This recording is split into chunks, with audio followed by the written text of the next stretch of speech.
So good morning, Wheaton students and alumni. It's just an honor to be here today. And as I was looking at the verse that you have for your theme verse for this year, it's Romans 1:16-17. That verse ends with the righteous shall live by faith. And today, that passage that we just read in Psalm 41 also reminds us that we need to wait patiently for God. But sometimes the Lord asks us to step out in faith, confident that we hear his voice. Like Isaiah, where he said, "You will hear a word spoken behind you saying, 'This is the correct way, walk in it,' whether you are heading to the right or the left." In preparing for the chapel, I've been thinking about my time at Wheaton and reflecting on my journey since then. I chose Wheaton, probably like many of you here, because of its good reputation. I was intending to be pre-med. I knew it had a high acceptance rate. It was a Christian school, and I was really eager to leave the peer pressure of my public high school. In fact, I was a bit ready to leave being a shy and kind of rather uncool introvert. So I left Burlington, Vermont, where I was from, having never seen Wheaton, suitcase in hand, and came here. And truth be told, I was a little bit wanting to leave my mom too, who had been struggling with depression since my dad had died when I was 12 years old. So like many of you, I came to Wheaton full of high hopes, an A-type personality, had my goals, my plan, and was ready to start out. I'm sure that doesn't apply to any of you today. But as I look at the Bible, I take comfort in the fact that God used some pretty amazing A-type personalities as well. So we've got Paul, with all his zeal and energy, his passion. And then we have Martha, my namesake, who was pretty annoyed that she was stuck doing the dishes. But both of them ended up having to come to the end of their answers. They had to be on the road to Damascus like Paul, where he met Jesus, or Martha on the way to Bethany, where Christ raised her brother from the dead. So I found that Wheaton was a bit of a Damascus journey for me. So what I hope to share with you this morning is how I came to Wheaton intending to live out the legacy of my dad, a doctor, and instead found the plan that God had for me. But that required that I start to step out in faith, like Peter as he stepped out of the boat. So I want you to think about Peter that night when he was with all the disciples in that horrible storm, and they were panicking as the waves were getting, higher and higher around the boat. And there comes Jesus walking across the water, confidently, calmly. But crazy Peter, he decides he wants to walk on the water too. So he steps out in faith towards Jesus. He reached out to him. He focused on Christ's power and decided he'd see what the Lord would do for him, the place that he would take him.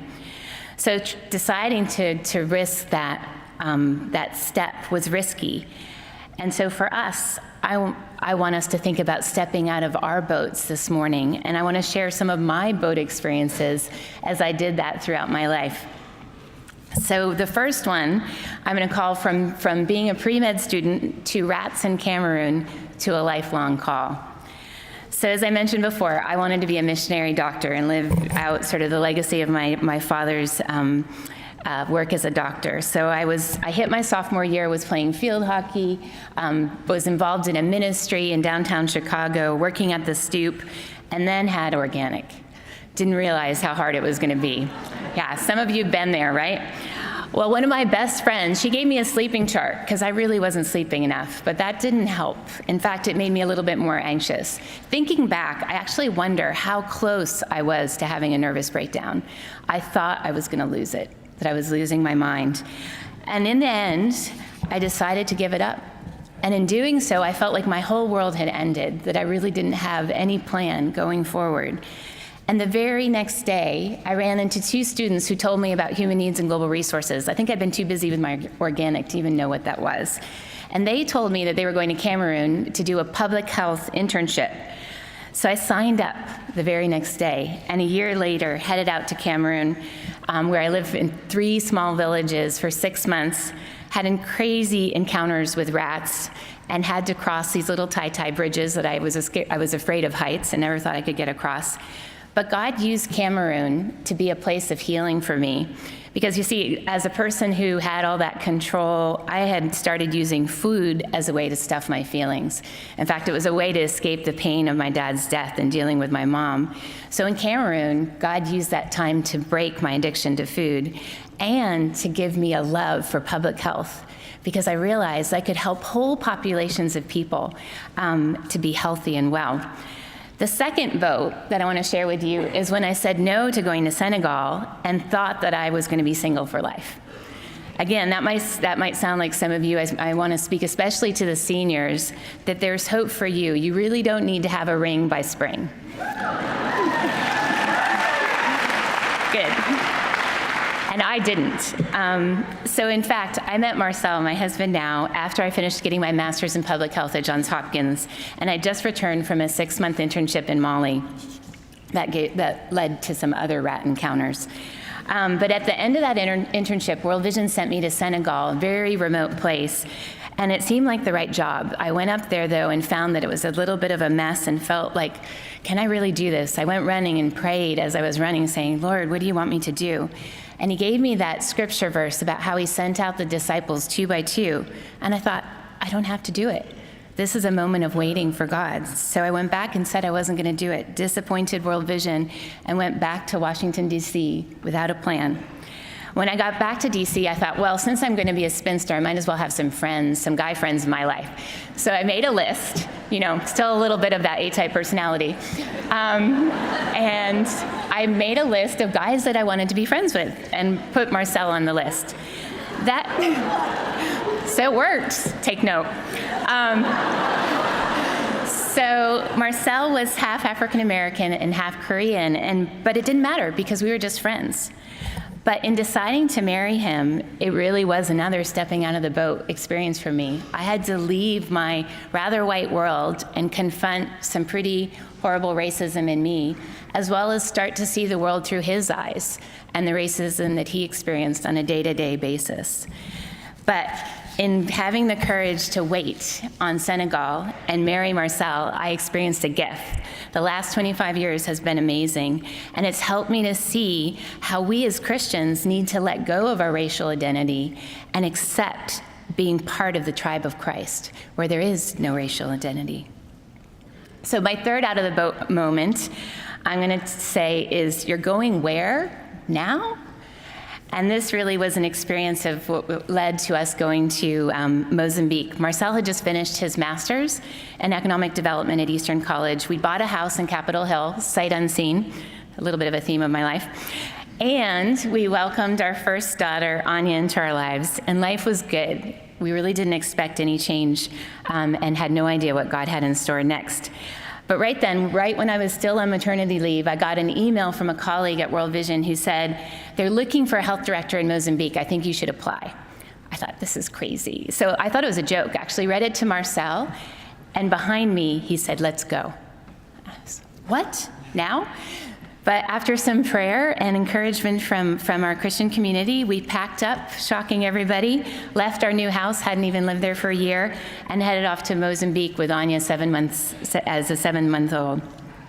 After 2 years in Mozambique, I was really enjoying our time there, enjoying my job. And the country director of the Mozambique program decided to step down. So a dear colleague, Argentina, came running into my office and said, I want you to know that all of us have decided you need to apply. I was like, what? Are you crazy?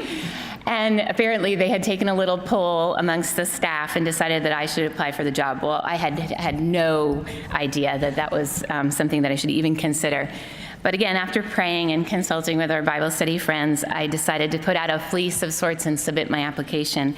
But when I did that, I discovered I was pregnant with our second child. So I thought, I don't know if I can do this. So I wrote a nice letter, said, sorry, can't do it. Well, Argentina, unbeknownst to me, she ran upstairs to the director and said to him, don't accept her withdrawal. Then she ran back downstairs. I know, she was great, about 5'2". So she ran right into my room, didn't even knock on the door, burst into my office and plopped down right in front of my desk and said, women have babies all the time. And they do. And then she said, just think about what you need, put it in the letter, and resubmit your application. So I did. And much to my shock, I got the job, feeling completely inadequate. I was 33 and asked to lead a $25 million program with 900 staff. I'm indebted to Argentina, to Marcel, to others who saw something in me that I never saw in myself. And as I stepped out of that boat, God gave me the grace and the strength that I needed to do that job, even though I made some pretty big mistakes. My fourth boat experience, I'm going to call the journey from Mozambique to South Africa, back to Washington, D.C., to the promised land of Portland. Yeah, not what you thought. So we left Mozambique after about 6.5 years when I started to see the devastation that HIV was causing in southern Africa. And so God gave me a new role working with our HIV team in Africa. And we moved across the border from Mozambique to South Africa and stayed for 7 years, loving it. And after 7 amazing years, I heard about another position with World Vision in Washington, D.C., and I thought, well, maybe it's time to try something new. So started researching schools for the kids and dove into that interview process. Unfortunately, it was a pretty painful process, and I didn't get that job, another waiting. So I thought, well, that's fine. We'll stay in South Africa. But meanwhile, Anya had applied to a fine arts school and got in and decided she wanted to go. So God used her to help us think about, hey, it's time to leave this really comfy boat where you've had a good time for a long time and step out and set sail for Washington, D.C. So we did, and then hit 2 years of some pretty intense culture shock as we helped our 2 teenagers to navigate living in the States after they had grown up in Southern Africa. So now I want you to fast forward 5 more years to 2016. I'd been with World Vision then for about 19, almost 20 years, and started to feel a bit of restlessness, just kind of like, what do I do next? What's next? What does God have for me? And a friend gave me a book called In a Pit with a Lion on a Snowy Day. That title got my attention. And that's actually a book by Mark Batterson. He's the founding pastor of NCC in Washington, D.C. And I really need to give Mark the credit for this theme of stepping out of the boat, because it's in the book. And in that book, he also reminds us that we're responsible not just for the things that we do or don't do, but for the opportunities that we take or we don't take.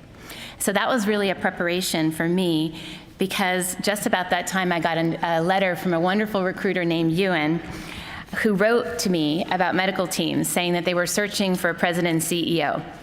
And I was just like, nah, not for me. Luke needs to finish his high school year. So I wrote a nice note back, tried to be as kind as I could, because he was the son of our senior pastor. And Wheaton, ever the pastor himself, wrote a beautiful and kind letter back to me right away. And at the end of the letter, he said something really funny. He says, it's really interesting to me that men don't usually turn down opportunities because of their families. Wow, that got my goat. I thought, really? I hadn't actually checked with a family. Though I was using them as an excuse not to take the job, I hadn't checked with them. So I thought, well, I'll do a little survey, independent. I'll check with each of them without consulting with the others. And so I started with Marcel, and much to my surprise, he said, I could live in Portland. And then I checked with Anya. She said, Portland's cool, Mom. And then Luke. Now, Luke had the most at stake. He had his senior year to go. And so I asked him, and he said, you should go for it. And I was like, what about you, Luke? He said, don't worry, it will all work out. So I wrote back to you and put my name back in. And I told him in that letter that I thought it was harder to think about moving to Portland than going back to Africa. He thought that was pretty funny. But I won't share all the twists and turns of that recruitment process. But by the end, I knew that God was calling me to Portland, and that it was time to move again. And it felt harder. Somehow, sometimes it feels harder the older you get. No matter how many times you step out of the boat, that next time is just as hard as the first time that you did it. But I felt like I heard that voice behind me saying, this is the way, walk in it. It's time to get out of the boat. So that leads me to where I am today, standing in front of you.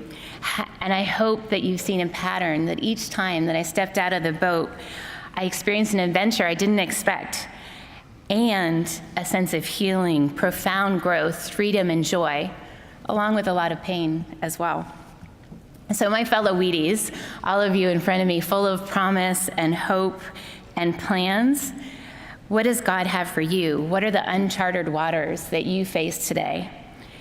At Medical Teams International, where I've landed now, we've just been going through a discernment process to try and hear what God's call is for us as a faith-based health international nonprofit. And this is what we heard. Daring to love like Jesus, we boldly break barriers to health and restore wholeness in a hurting world.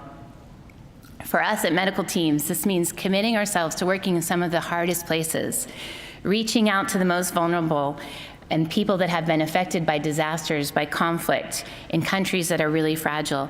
It means reaching out to the 65.3 million people who have been displaced or are refugees today in our world. Daring requires that we say yes. We say yes to Christ's bidding. We say yes to stepping out of the boat. We say yes when it seems crazy, yes when it's costly, yes when we don't believe we have what it takes. And so in closing, why do you think it's so important that we step out of the boat as Christians? Because our society is watching. They're longing and looking for real Christians. They're not looking for a brand, not a title, not even a Wheaton diploma.